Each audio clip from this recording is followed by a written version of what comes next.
Bonjour à tous, je suis heureuse de nous retrouver encore pour ce vendredi, pour notre partage, parole d'encouragement. Je me présente, je suis le pasteur Paola des ministères FEF Ministries et c'est un honneur pour moi. C'est un privilège de vous apporter encore cet encouragement. J'espère que vous vous portez bien et que vos familles aussi. C'est pour nous encore une plateforme efficace pour donner une parole à quelqu'un. Nous sommes convaincus que ces temps ne sont pas faciles, je dirais même qu'ils sont inédits, mais je crois aujourd'hui que Dieu va encore parler à quelqu'un. Je crois que quelqu'un a besoin d'entendre une parole qui va le booster, quelqu'un a besoin d'entendre une instruction de Dieu, quelqu'un a besoin d'entendre une parole de Dieu. C'est vrai qu'il y a beaucoup de voix qui s'élèvent en ce moment, c'est vrai qu'il y a beaucoup de personnes qui peuvent se poser des questions, mais j'aimerais que pendant ces quelques minutes, pendant ces 10 minutes pendant lesquelles nous sommes ensemble, j'aimerais que tu m'accordes ton attention et que tu écoutes le conseil du ciel. Ce soir, j'aimerais te parler de quelque chose qui m'a encouragé, qui m'a fortifié et qui m'a donné de m'accrocher au Seigneur. En fait, le monde est dans une période où il y a un vent contraire. Nos habitudes, nos mœurs ont été bouleversées. Depuis près de 3 mois bientôt, nous vivons des temps inédits. Depuis que je suis née, je ne savais pas que le monde pouvait être en pause. Mais comme je le disais dans ma précédente vidéo, que si le monde est en pause, Dieu n'est pas en pause. Il y a une histoire qui a fortifié mon cœur. Alors que le Seigneur se retrouve avec ses disciples dans la barque, et nous voyons ce texte dans Marc chapitre 4, versets 35 à 41. Il y a une tempête qui se lève. La Bible dit qu'il y a une tornade qui se lève et les flots commencent à frapper la barque. Et ce qui m'a marqué dans cette histoire du Seigneur avec ses disciples dans cet épisode, c'est que le Seigneur dormait. Humainement, dès qu'une goutte d'eau ou bien dès qu'il y a de l'eau qui touche notre visage, en principe, nous nous réveillons. Mais la Bible nous dit qu'il y avait une tornade qui s'est levée sur le lac, qui traversait, mais le Seigneur était dans un coin de cette barque et il dormait. Et les disciples ont commencé à avoir peur. Ils ont paniqué, réaction normale. Ils se sont dit, mais qu'est-ce qui se passe? Ils sont allés réveiller le maître. Ils ont réveillé le maître paniqué et ils lui ont dit, mais ne vois-tu pas que nous sommes en train de périr? Ce que j'ai aimé dans la réaction du Seigneur, c'est qu'il a simplement dit au vent de se calmer. Il a dit à la tempête de se taire et elle s'est calmée. La Bible nous dit que le calme s'est rétabli sur ce lac. Il s'est adressé aux disciples. Il a demandé, pourquoi avez-vous peur? Moi, ça m'a fait sourire. J'ai dit, mais Seigneur, c'était tout à fait humain d'avoir peur. Mais la question qu'on pourrait se poser, le Seigneur leur a demandé, où est votre foi? Jésus était dans la barque. La solution était dans la barque. Et il a posé la question, pourquoi avez-vous peur?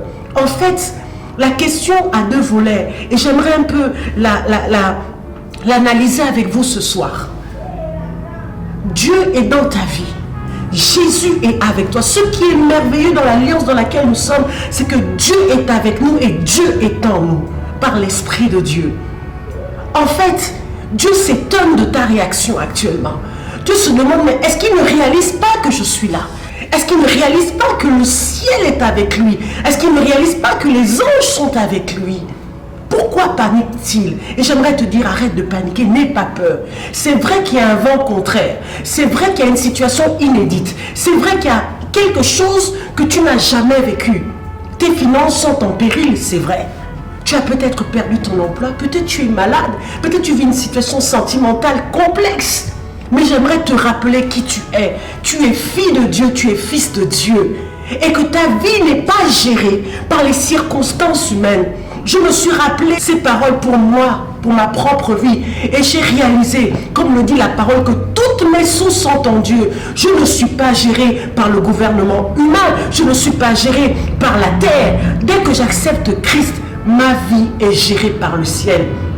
Et Dieu, par Jésus-Christ, dans cet épisode que nous voyons dans le livre de Marc, chapitre 4, à partir du verset 35 jusqu'à 41, le Seigneur leur a rappelé simplement qui ils étaient et pourquoi ils avaient peur. Pourquoi ils ont eu peur? Peut-être la situation était tellement réelle. Mais la foi te donne de voir au-delà de la réalité. J'aimerais te parler de ta réalité. C'est vrai qu'elle est peut-être difficile, mais la vérité, c'est que Christ ne change pas. La vérité, c'est que Christ est le même hier, aujourd'hui et éternellement. La vérité, c'est que si tu confies ta vie à Dieu, rien n'arrivera. Qu'il l'ait décidé. J'aimerais te laisser cette parole. La Bible déclare dans le livre de Lamentation 3, à partir du verset 22, que les bontés de l'Éternel ne sont pas épuisées. Ses compassions ne sont pas à leur terme. Elles se renouvellent chaque matin. J'ai pu méditer ce texte d'une autre manière. Le Seigneur m'a donné un mot particulier et c'était celui-là. Les stratégies de Dieu pour ta vie ne sont pas épuisées. En fait, les solutions de Dieu pour ta vie ne sont pas épuisées. Elles se renouvellent chaque matin. Et j'aimerais te dire que si tu prends la peine de rentrer dans la présence de Dieu chaque jour, il te donnera la solution qu'il faut pour chacun de tes soucis, pour chacun de tes problèmes. La Bible nous dit encore dans le livre de 1 Corinthiens 10 que Dieu ne nous donne pas une situation, il ne nous tente pas au-delà de nos forces. J'aimerais te dire que la situation que tu vis actuellement n'est pas au-delà de tes forces. C'est que tu as le potentiel pour l'affronter, tu as la capacité pour la gérer. Il suffit juste de demander la solution à Dieu.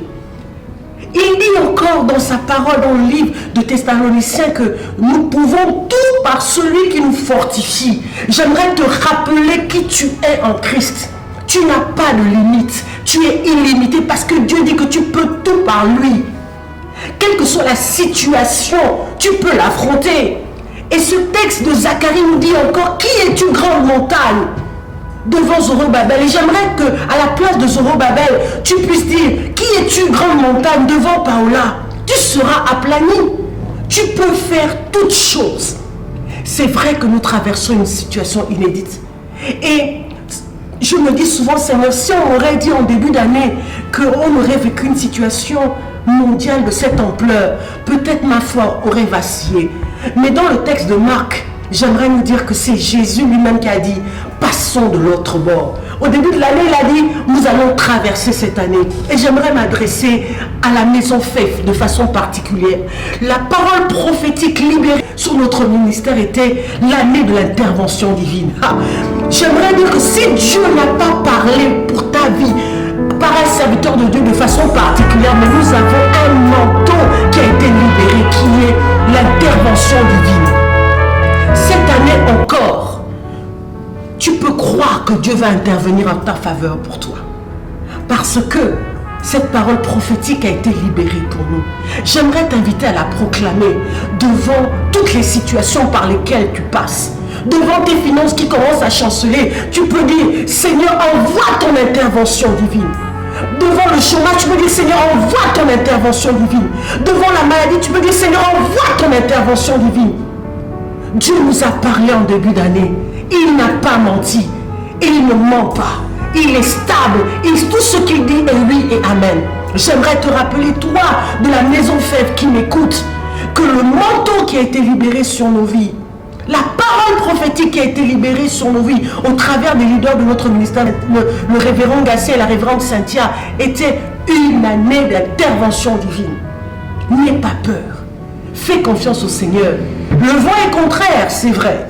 La situation est difficile, c'est vrai.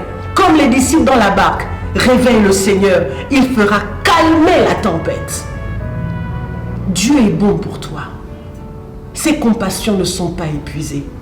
Et si tu lui fais confiance, la Bible parle dans les psaumes en disant que celui qui se confie en l'Éternel, il place dans son cœur des chemins tout tracés. Ça veut dire simplement que si tu te confies en l'Éternel, il te donnera l'instruction, la direction claire pour pouvoir l'affronter. J'aimerais vraiment t'encourager ce soir. J'aimerais vraiment ce soir que tu reprennes des forces. Nous avons été entretenus la semaine dernière par l'un de nos pasteurs, le pasteur Angoué. Elle disait dans son intervention pour la parole d'encouragement que nous devons proclamer la parole.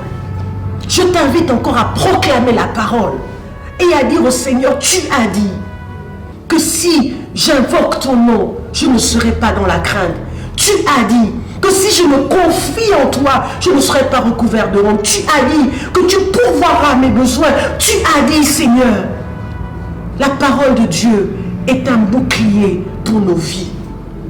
J'aimerais te dire encore, avant de terminer, que tout est possible à celui qui croit. Jésus est dans ta barque, donc tout va bien. Si tu ne le ressens pas, réveille-le. Il calmera la tempête. Il est avec toi et il est en toi. Il est avec toi par Emmanuel et il est en toi par l'Esprit de Dieu. Tu n'es pas seul. Il a envoyé le secours divin. Il a envoyé les anges autour de toi. Tu ne traverses pas cette épreuve seul. Dieu est avec toi. Alors sois en paix.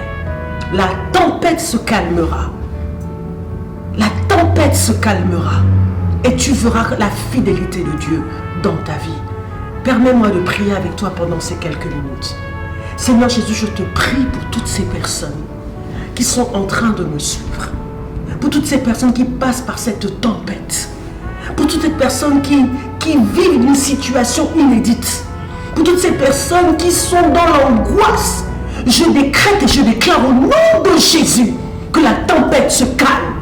Comme tu as calmé la tempête au temps des disciples, je prie que tu calmes les tempêtes financières, les tempêtes de maladie, les tempêtes de manque.